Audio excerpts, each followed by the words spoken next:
संख्या को हिम्मत देने के लिए, उनकी हिफाजत के लिए कहा गया है कि इस मुल्क में रहने वाला हर शहरी, हर नागरिक, उसको समान अधिकार है।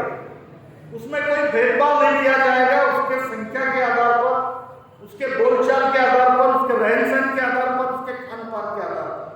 तो ये हमारा संविधान कहता है, जिसको हमने एक्सेप्ट किया है। इसी तरह संविधान के 15 पैरा में, कलम 15 में यह कहा गया है कि ये तमाम चीजों को लेकर कोई भेदभाव नहीं किया जाए। यानी कि आप किसी और मजहब के हैं, आपका कोई और धर्म है, आपकी कोई बोली भाषा हो है, आपका पहरावा और है, आपका रहन सहन और है, आपका खान पान और है, इसको लेकर कोई भेदभाव नहीं किया जाएगा। ये हमारे संविधान की धारा 15 कहती है। धारा 26 भी इसके ताल्लुक से है, जिसमें कहा जाता है, 16 भी इसके ताल्लुक से, जिसमें कहा जाता है कि जब रोजगार देने का मसला, किसी को नौकरियां देने का मसला, किसी को काम पर रखने का मसला, किसी को घर देने का मसला हो, किसी को किसी बस्ते में रहने का अधिकार हो, इसमें भी भेदभाव नहीं किया जाए। हम अभी देख रहे हैं, इसलिए बोलने की जरूरत आ रही है कि इससे लेके कई भेदभाव हो रहे हैं, जिसके चलते कई और चीजें भी हो रही हैं। इसके बाद धारा 21 में हर एक को जीने का और अपना साजो सामान, माल और दौलत इकट्ठा करने का अधिकार रहेगा। वो जितना चाहे, जिस तरह चाहे, जैसा चाहे रह सकता है, और साथ ही वो अपनी प्रॉपर्टी बना सकता है, प्रॉपर्टी अपने नाम से खरीद सकता है, उसको इकट्ठा कर सकता है, जमा कर सकता है। इसका भी उसको जो है स्वतंत्रता दी गई। इसके साथ धारा 26 अल्पसंख्यकों को कुछ विशेष अधिकार दिए। क्या विशेष अधिकार है, ये हम लोगों को जानना जरूरी है। जैसे कि विशेष अधिकार, यही इसी बात को लेकर लोग चिल्लाते रहते हैं, हर जगह बवाल खड़ा कर देते हैं कि क्यों विशेष अधिकार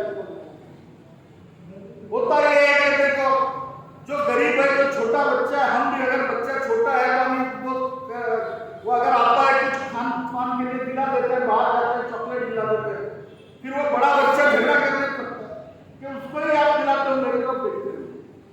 ये इसलिए होता है कि छोटे बच्चों को अपना छोटापन नहीं होता, वो अपने जिंदगी में तरक्की करना चाहिए और आगे जाना चाहिए। उसका एहसास नहीं होना चाहिए कि मैं बड़े से कुछ कम। ये हमारी इंटेंशन होती है, हमारा ख्याल है।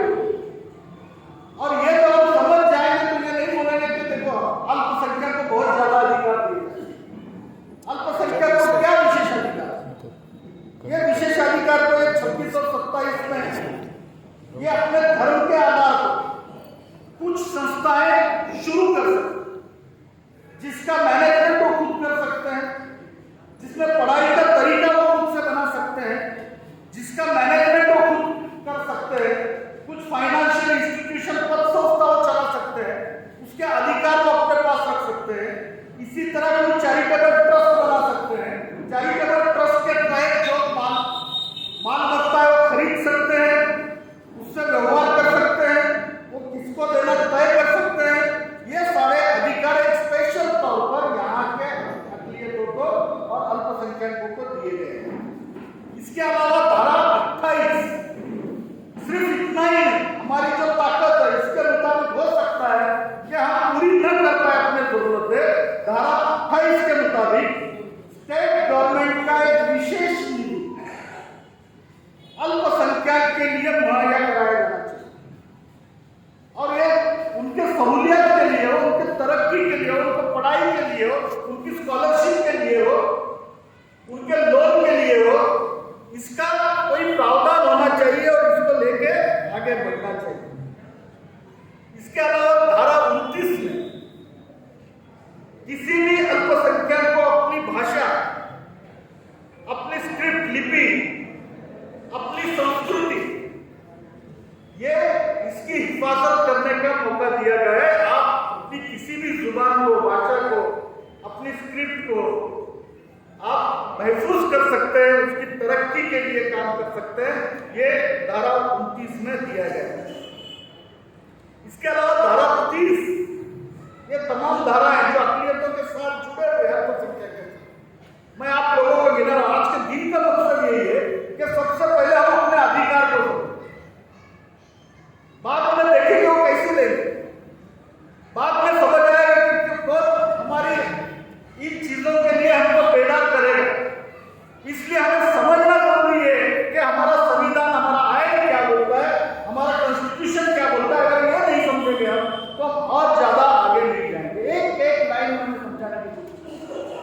बोलने की कोशिश कर रहा हूं।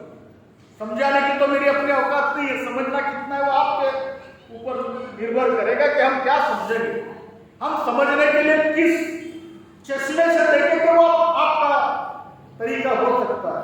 मेरा तो तरीका यही कि एक जुमले में मैं आप लोगों को बताऊं, ये धारा है और आजकल ये बहुत आसान हो गया है कि इसको अगर आपको देखना है गूगल पर जाइए, आप जिस जुबान में बोलते हो, आपको जो जो जुबान आती है उसमें ये धारा डाल दो, पूरी दुनिया में इसके बारे में किसने क्या लिखा सब आपके सामने आके डाल दो और अपनी चॉइस से। अब टेक्नोलॉजी इतनी आगे बढ़ गई कि आप अपनी चॉइस रख सकते हैं कि मुझे क्या पढ़ना है और क्या नहीं पढ़ना है। देखिए चॉइस दिया, तो ये तमाम धारा सिर्फ कोट इसलिए कर रहा हूं कि आप उसमें जाके और जदीद मालूमात हासिल कर सकते हो। अगर मैं बोलूंगा तो एक एक धारा पर एक एक घंटे की स्पीच हो जाएगी, इसलिए मैं बिल्कुल पढ़ के सुनाने की कोशिश करूं ताकि कुछ पीछे रह न जाए। तो धारा 30 में इस यहाँ की सरकार को, भारत की सरकार किसी को भी धर्म के आधार पर, जाति के आधार पर, संस्कृति के आधार पर किसी भी चीज के लिए भेदभाव नहीं करना चाहिए। जैसे बहुसंख्यक के लिए सभी कानून लागू है, उसी तरह इन लोगों के लिए भी वो कानून लागू है। अगर कोई लोन लेने की बात आ, किसी को फाइनेंशियल सपोर्ट